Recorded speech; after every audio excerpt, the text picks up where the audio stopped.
Le thème de l'exhortation ce matin, ou le thème de la prédication ce matin, c'est attendre. Alléluia. C'est le thème de ce matin, attendre. Attendre. Amen. Et lorsqu'on dit attendre, il y a plusieurs questions qui viennent dans notre esprit.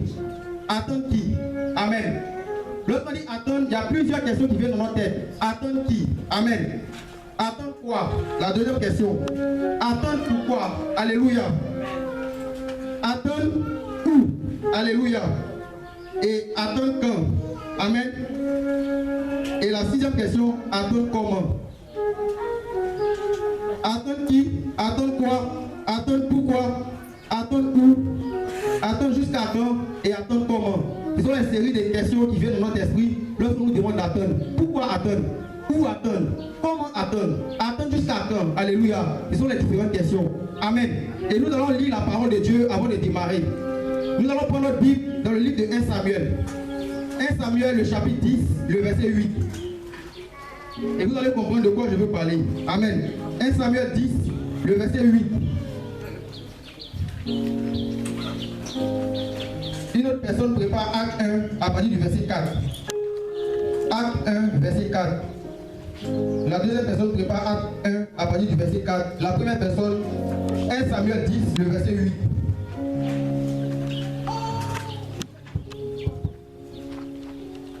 Samuel 10, verset 8. 1 Samuel 10, 8. Allons. J'ai la parole de Dieu. Amen. Puis tu descendras avant moi à Gilgal. Et voici, je descendrai vers toi pour offrir des holocaustes et des sacrifices d'action de grâce.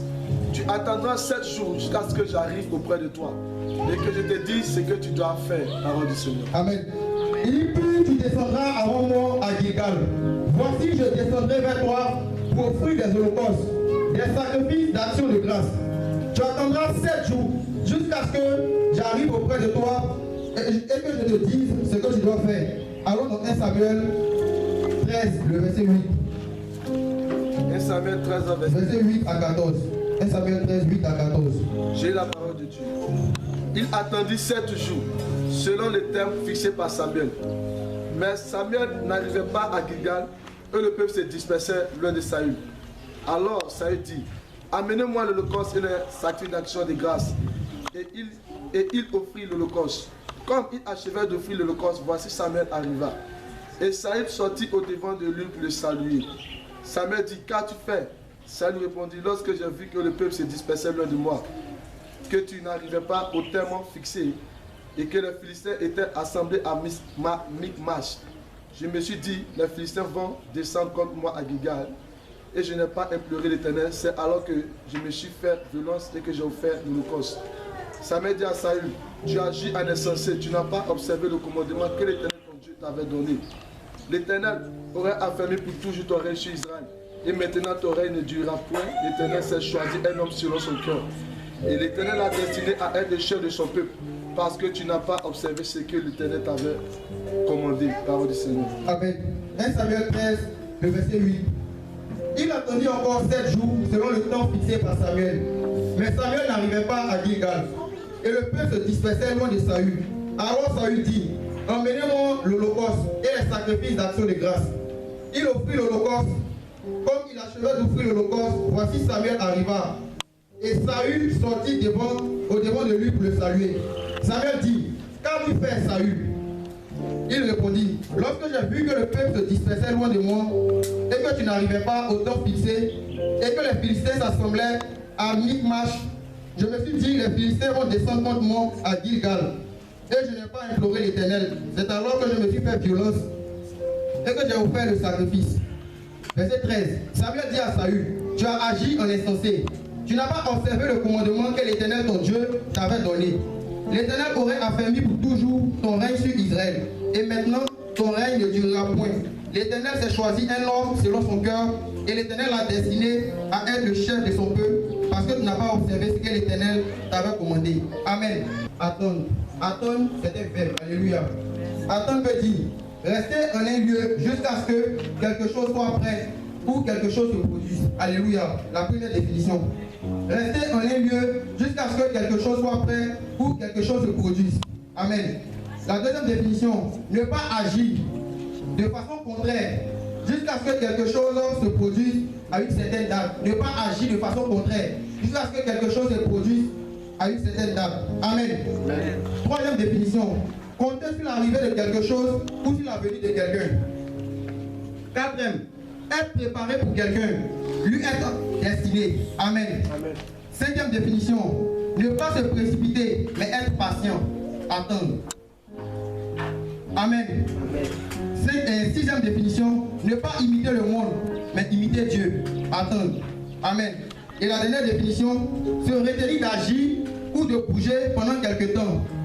Amen. Ce sont les différentes définitions que j'ai données à attendre, qui est un verbe. Alléluia. Attendre, c'est patienter. Amen. Mais pourquoi attendre? Alléluia. Pourquoi attendre? Le problème aujourd'hui dans le monde, les catastrophes dans le monde sont dues à une impatience. Amen. Amen. Le monde souffre aujourd'hui. Alléluia. Le monde va mal aujourd'hui parce que les hommes refusent d'attendre. Alléluia. Que ce soit les chrétiens comme les païens, le monde souffre aujourd'hui. Plusieurs pleurent, plusieurs sont déçus. Alléluia. Plusieurs saignent. Plusieurs ont le cœur brisé parce qu'ils refusent d'entendre. Alléluia. Ils ont refusé d'entendre, ils ont pris des mauvaises décisions et ils pleurent. Alléluia. Ils ont refusé d'entendre, ils ont mal agi et ils pleurent. Alléluia. Le monde est dans le chaos parce que les hommes sont impatients. Alléluia. Le monde est dans le chaos parce qu'autour de nous, la société est impatiente. La société va vite. Pourquoi nous devons attendre? Nous devons attendre parce que Dieu fera quelque chose. Mais nous n'attendons pas la plupart du temps lorsque nous voyons que tout va vite. Alléluia. Nous voulons s'adapter au mouvement du monde. Alléluia. Nous voulons suivre le rythme du monde. Nous voulons aller à la vitesse du monde. Alléluia. Nous voulons suivre la mode. Et c'est ce qui fait que nous ne pouvons pas attendre. Alléluia. Nous voulons faire comme le monde. Or, le monde a ses principes. Alléluia. Le monde a sa manière de fonctionner. Le monde a sa manière de voir les choses. Le monde a sa manière d'appréhender les choses. Et lorsque nous observons le monde, lorsque nous copions le monde, il est impossible d'attendre. Amen. Amen. Dieu veut que nous puissions attendre. Parce que nous ne sommes pas du monde. Alléluia. Nous sommes dans le monde, mais nous ne sommes pas du monde. Nous sommes dans le monde, mais nous ne sommes pas du monde. Parce que nous venons d'un monde qui est différent de ce monde-ci. Et nous avons des principes, nous avons des standards, nous avons un style, un comportement à nous qui est du royaume. Alléluia. Et c'est ce comportement que nous devons adapter. Lorsque Dieu nous dit d'attendre, ce n'est pas pour notre mal, c'est pour notre bien. Amen. Voici un homme qui est roi, Saül. Il est roi en Israël. Il était élu roi par Dieu lui-même. Amen. Et il est roi en Israël. Et le prophète Samuel, qui allait verser l'huile sur sa tête, le prophète Samuel qui l'a consacré, lui dit d'attendre. Parce que Dieu a dit à Samuel, dit à Saül d'attendre. Qu'il ne fasse pas le sacrifice, mais qu'il attende 7 jours. Il a donné une date. Amen. Qu'il attende 7 jours jusqu'à ce que tu arrives et que tu lui dises ce qu'il doit faire afin de donner le sacrifice. Et Saül s'est mis à attendre. On dit 7 jours. Il a attendu le premier jour. Il a attendu le deuxième jour. Il a attendu le troisième et le quatrième jour. Le cinquième et le sixième jour. Mais le septième jour, quelque chose va se passer. Cet homme s'est fatigué d'attendre le jour J. Alléluia. Cet homme s'est fatigué d'attendre le jour J. Et plusieurs fois, c'est le jour de notre bénédiction. C'est le jour de notre grâce. C'est la date où Dieu a fixé, où Dieu doit nous bénir, où Dieu doit nous visiter. C'est ce jour-là que nous nous fatiguons d'attendre. Saül ne s'est pas fatigué le premier jour, mais c'est le dernier jour. Le dernier jour, c'est là qu'il s'est fatigué. Le septième jour, où Samuel devait venir vers lui. Il ne voyait pas Samuel. Mais qu'est-ce qui se passe? Samuel m'a dit qu'il allait venir le septième jour. Le septième jour est arrivé. Je ne vois pas Samuel. Donc je vais agir à ma manière. Dieu m'a dit l'année prochaine. Alléluia. Ou Dieu m'a dit cette année. Et nous sommes en janvier. Nous sommes en février. Nous sommes en mars. Ou nous sommes en septembre. Je ne vois pas Dieu. Alléluia. Donc je vais agir à ma manière. Donc je vais agir comme je veux. Amen. Or Dieu t'a dit d'attendre cette année. Mais cette année n'est pas encore écoulée. Dans le cas de Saül, le temps était écoulé, il était dans le jour J, mais il a refusé d'attendre. Mais toi, certainement, le temps n'est pas encore arrivé, mais tu es déjà fatigué. Et plusieurs fois, comme Saül, c'est le jour J, le jour où Dieu veut nous bénir, c'est là que nous bougeons. Le jour où Dieu veut nous bénir, c'est là que nous décalons, parce que nous sommes fatigués d'attendre. Nous sommes impatients. Alléluia. Qu'est-ce que Samuel avait dit à Saül? Il dit, n'agis pas, attends-moi, jusqu'à ce que je vienne vers toi et je te donne les recommandations. Jusqu'à ce que je vienne vers toi et je te dis ce que tu dois faire. Ici, il y avait une recommandation qui avait été donnée. Quelle était cette recommandation? C'était que Samuel, ou Saül du moins, attende jusqu'à ce que Samuel arrive et qu'il n'agisse pas tant que Samuel ne vienne pas. Lorsque Dieu nous dit d'attendre, Dieu nous donne une recommandation toujours. Lorsque Dieu nous dit d'attendre, Dieu nous dit quelque chose. Attends telle période, attends temps, et ne fais pas ceci, ne fais pas cela. Mais alléluia, nous pouvons désobéir, ou nous désobéissons. Amen. Dans le deuxième passage, de Acte 1, il y avait une recommandation également qui avait été donnée. La recommandation que Dieu avait donnée, c'était de ne pas s'éloigner de Jérusalem. Il dit attendez à Jérusalem jusqu'à ce que vous receviez la promesse. Cette promesse que le Père vous a faite. La recommandation était d'attendre et de ne pas s'éloigner de Jérusalem. Pourquoi? Parce que Jérusalem était la cité sainte. Jérusalem représente ici la présence de Dieu. Jérusalem symbolise ici la présence de Dieu. Lorsqu'on attend, on n'attend pas hors de la présence de Dieu. Alléluia. Lorsqu'on attend, on n'attend pas hors de la présence de Dieu. C'est le rôle que plusieurs ont commis. Alléluia. Et ils ne voient rien. Ils attendent hors de la présence de Dieu. Mais Jésus-Christ a dit à ses disciples, attendez à Jérusalem. Aujourd'hui, nous refusons d'attendre à Jérusalem.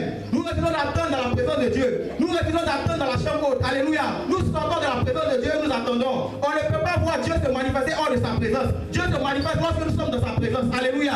Dieu agit lorsque nous sommes dans sa présence. Hors de la présence de Dieu, Dieu n'agit pas. Alléluia. Parce que Dieu a des principes. Alléluia. Parce que Dieu a des valeurs. Et dans sa présence, il y a des conditions, il y a des critères. C'est seulement dans sa présence qu'il agit. Attendez à Jérusalem. Attendez à Jérusalem. Et lorsque nous attendons souvent, nous nous disons que nous avons tout, nous pouvons démarrer. Les disciples pouvaient se dire qu'ils avaient tout, qu'ils étaient prêts pour démarrer. Parce qu'ils ont marché avec Jésus. Mais ils n'ont pas fait cela, ils ont attendu. Alléluia. Ils ont attendu jusqu'à voir la main de Dieu. Amen. La cause, ou les causes qui font que nous n'attendons pas du moins, c'est l'impatience. La première cause qui fait que nous n'arrivons pas à attendre, c'est l'impatience. Nous sommes tellement impatients. Nous sommes pressés. Alléluia. Parce qu'aujourd'hui tout va vite. Nous sommes pressés. Nous voulons faire comme les autres. Nous voulons imiter les autres. Nous regardons et nous agissons avant que Dieu ne nous dise d'agir.